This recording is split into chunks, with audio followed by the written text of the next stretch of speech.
काले काले कीट भ्रमर का भ्रम उपजाते, कलियां भी अधखिली, मिली है कंटक कुल से, वे पौधे वे पुष्प।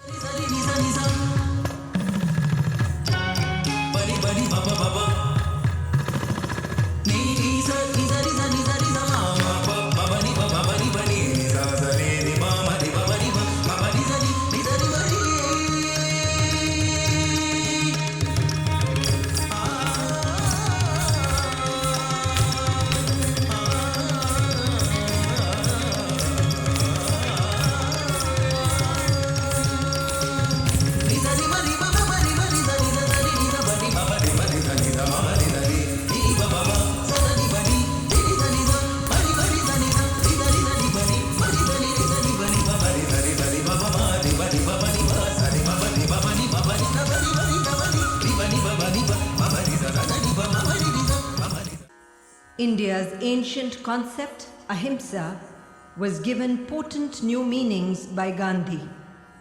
After it passed through his hands, ahimsa became a weapon for struggle as also a guide for interpersonal relations. As Gandhi saw it, weapons were of value only when used by persons of courage and restraint to protect innocent life. They were a menace when used to threaten the vulnerable.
Working day and night.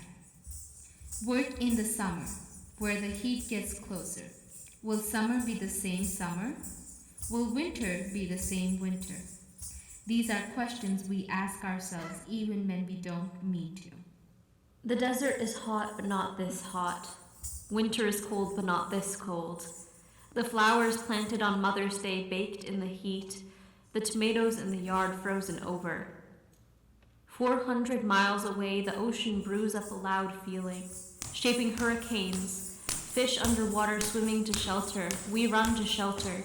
Shelter. Fish underwater in their graveyard, swimming into nets, swallowing bottle caps on their way back to homes of plastic conglomerates.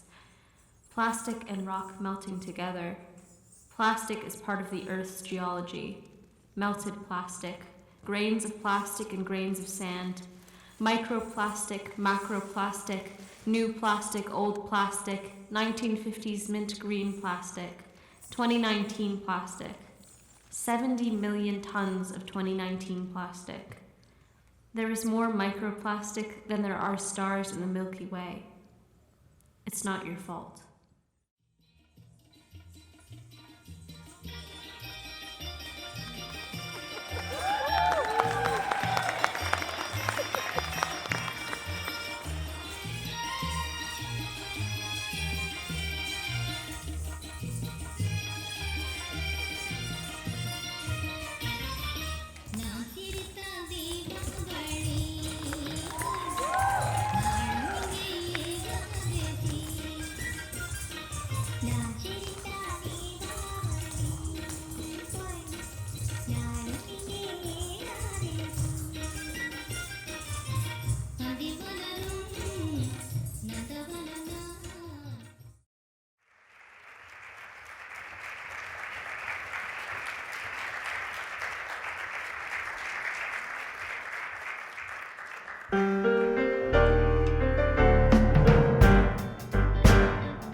What was Gandhi's legacy?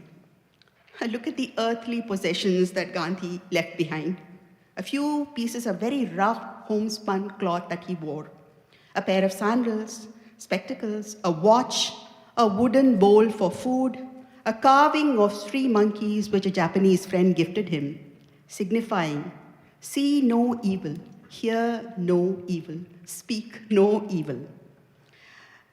In India, we know that men adopt Spartan austerity in order to find spiritual awakening for themselves. But for Gandhi, austerity was a social need, a community goal. Believing that the best way to find yourself is to lose yourself in the service of others, how could he serve the poor if he himself lived a life of luxury, ease, comfort, and opulence? He had to feel what they felt, undergo the pain they experienced, endure their privations. So, step 1, he decided that he would wear only what the poorest of the poor wore, a loincloth. He decided to eat only what the poorest of the poor could barely afford. And when he fasted, which he did time and again, he identified with the starving.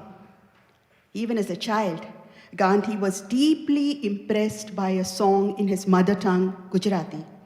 And the song says, only those who know the pain of others and help them unselfishly can be called devout. They respect the entire world. They disparage none. They are pure in thought and word and deed. They are free from conceit.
The more he experienced the humiliations of apartheid, the more he determined to fight it, to help the Indian immigrants in South Africa to a better life.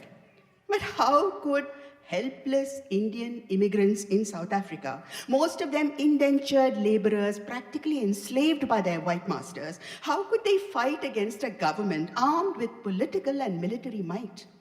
Gandhi found a way, powerful, yet so simple.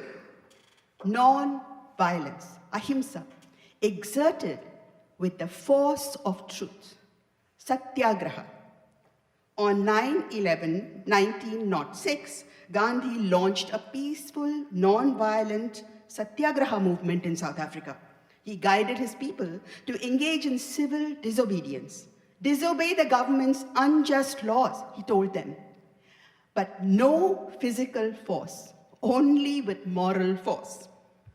Nelson Mandela summed up the essence of Satyagraha so brilliantly when he said, Gandhi rightly believed in the efficacy of pitting soul force against brute force, and in effect, converting the oppressor too to the right and moral point. He added, in a world driven by violence and strife, Gandhi's message of peace and non-violence holds the key to human survival in the 21st century.